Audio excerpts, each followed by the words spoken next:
注意一看，正在逃跑的老哥突然朝阿 Sir 扔出了一把电锯，眼看没起到作用，转身又朝阿 Sir 扔出了一个工具箱。而当阿 Sir 靠近之后，老哥更是直接摊牌不装了，对准阿 Sir 就是直接清空弹夹。好家伙，反正今天玩的是道具赛。警灯一开，悠哉悠哉，赶快去打纸，蹲下就开始。欢迎收看《最后的自由》，讲美国老哥最后的自由。现在华盛顿州的阿 Sir 在巡逻时发现了一辆打过多次交道的 SUV， 这位老哥有着多样前科，还多次逃离阿 Sir 的追捕。而更为重要的是，阿 Sir 确认这老哥手上还有一把警用的 AR-15步枪。而这位彪悍的老哥甚至还对阿 Sir 放出过狠话，说他可以不活，但绝对不会被活捉。Driver, show me your hand! Show me your hand! Shut it off! 阿 Sir 一阵怒吼，回应他的却是老哥的。由于知道对方有家伙，阿 Sir 不敢靠近，这也刚好节省了折返跑的时间。不过老哥选择开溜是阿 Sir 意料之中的事情。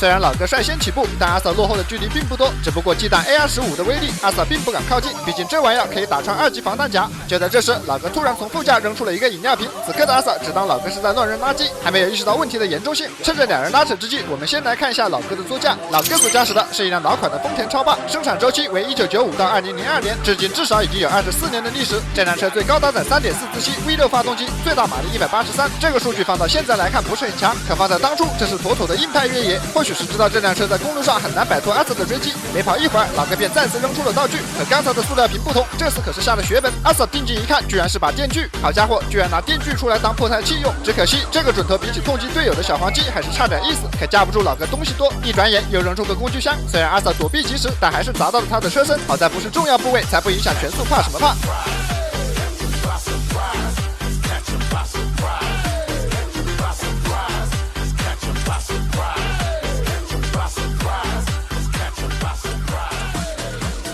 才刚转进小路，趁着转弯，老哥再次向阿 Sir 丢起了道具。虽然没有砸到阿 Sir， 倒是给他气笑了。不是哥们，谁家好人车里还有摩托车头盔？你以为你是张伟吗？就连阿 Sir 此刻都非常疑惑，这哥们车里究竟有多少东西？匹配开始前也没人说这是一场道具赛啊！话音未落，老哥居然又扔出了一把手枪。这剧情真的是精彩到叫人猜都猜不透。这么精彩的剧情，配合我新换的手机，看着更清晰。大家换新后旧的都怎么处理？像我那台 iPhone 15 Pro 就找转转上门回收了3300多，用过才知道他家是真方便，一键下单，回收是免费上门估价，商圈、写字楼、住宅区都能随叫随到。比起到处找回收店问价格，挂网上折腾半天还卖不出去。现在有了转转，连门都不用出，闲置就能轻松换成钱。而且转转现在回收品类很丰富，像耳机、平板、笔记本这种数码产品，甚至是 LV 包、腕表这种奢侈品都能上门回收，特别适合我这种想卖闲置又怕麻烦的人。要我说，卖闲置不用到处问，找转转上门回收准没错。如果是换做一般老哥把手枪扔了，阿 Sir 会认为他是在放弃抵抗，可这老哥把手枪扔了，阿 Sir 只会认为他是看不上。天知道他手上的家伙事儿到底有几样，那把 AR-15步枪到现在都没有掏出来亮相。阿 Sir 想要单吃这位老哥，只怕是有点够呛。此时通过右上角的地图可以看到，老哥似乎走错了路，看来他对这里的地形也不太熟。如果这时能有一个队友协助，定能叫他走投无路。阿 Sir 立刻呼叫队友。现在所处的这片地区位于军事基地附近，极为偏僻，所以队友赶来还需要时间。没办法的阿 Sir 只能这样跟在老哥身后，被他带着绕圈子。趁着这个时间，我们来看一下老哥的战力表。好，居然是位6星大佬。要知道冷门大区的阿 Sir 可不像阿肯色州那般勇猛，更何况这老哥还有真理在手。所以此刻哪怕是老哥明目张胆的在这里绕圈，阿 Sir 也只能乖乖的保持距离，跟在身后，希望老哥多拖一会儿时间，等到队友赶来。而就在这时，老哥趁着这里是个连续弯道，扔出了他的第6样道具。从外形来看，像是一个油桶，只可惜惯性太大，滚到了路边，完全没有起到作用，一时间叫我有些分不清，到底是为了阻挠阿 Sir， 还是为了减轻负重。而在这里绕了一圈半之后，老哥终于找到了正确的路，看来他也发现了刚才他一直都在兜圈子，现在终于找到了出口，就连车速也是快上了不少。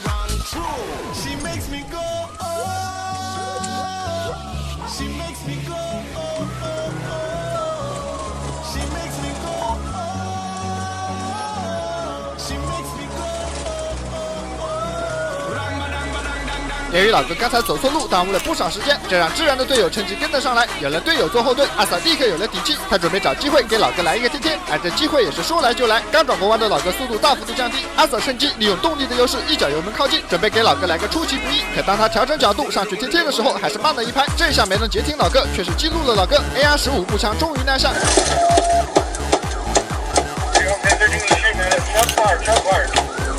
Shot fired. 这一连串射击，阿萨也是毫不犹豫地掏出了自己的家伙，但当他准备还击的时候，确实发现情况有些不对。老哥用肉眼可见的速度和他拉开了距离，这让他找不到机会还击。然而并非是老哥的车速突然变快，其实是阿萨的车辆中枪出现了故障，导致车速提不起来。正当阿萨懊恼之际，却是有了新的发现。老哥第7次扔出了道具，靠近一看发现这正是他们最忌惮的 AR-15步枪，终于可以大胆放心的靠近了。阿萨的车却出现了奇怪的声音，而身后的队友也开始提醒阿萨。Yeah, I think you got a tire.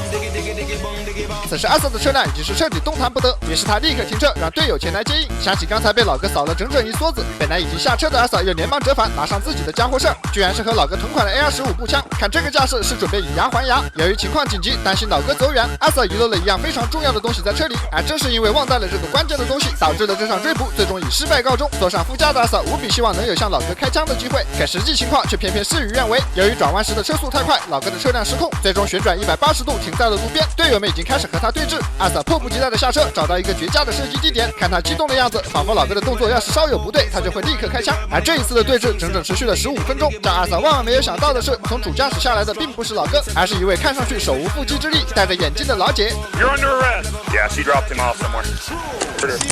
Where'd you drop him off at? I don't know. How far? You have to tell us where you dropped him. It was over there around the corner. 万万没有想到，这位老哥从车上扔出的最后一样东西，居然是他自己。随后，阿萨兵分两路，一边调查车辆，一边去树林寻找老哥。但是被这位老姐拖延了太多的时间，加上这一片极为偏僻，早已不见了老哥的踪影。这个时候，如果有只汪汪队就好了。此时，阿萨急得直拍大腿，因为直到此时他才想起来，他的车里从一开始就有一只警犬，因为故障换车时时间太过于紧张，所以并没有带着后座上的狗子一起换车。好在离开了这么久，车还在这儿。Hey, you good, buddy? You good? Good boy. Good boy. Yeah. Good boy. You're down. Down. Down. You good? Load up. Load up. Good boy. 汪汪队赶到现场的时间太晚不说，阿瑟也根本无法确认老哥真正下车的地点。在这里询问了路人，又调来了特警和直升机，但搜捕一直持续到了晚上都没有任何进展。唯一的收获就是从老姐口中确认了老哥的身份，正是那位绝对不会被活捉的老哥。而事实也证明，这老哥确实强悍，一招调虎离山，又一次从阿瑟的追捕中逃脱，成功拿下了这场道具赛。而这起事件引起了阿瑟的高度关注，局里更是发布了高达5000美刀的悬赏令，重赏之下果然必有勇夫。在5天后，有人发现了这位老哥的踪迹。面对狡猾的老哥，这一次阿瑟派出的全是无标识警车，为首的阿萨成功接近，用抓钩将其抓获。至此，这位号称不会被活捉的6星大佬，最终还是被阿萨活捉，失去了自己最后的自由。这位名叫达门·麦迪逊的老哥被指控袭警、重罪逃逸、非法持有枪支等多样罪名。车里的老姐是他的未婚妻，他将被指控妨碍执法、协助犯罪等多样罪名。由于事情发生在25年的5月，所以直到现在都没有最终判决。至此，本期的节目到这里就结束了，感谢大家的观看，我是最后的自由，我们有缘再会。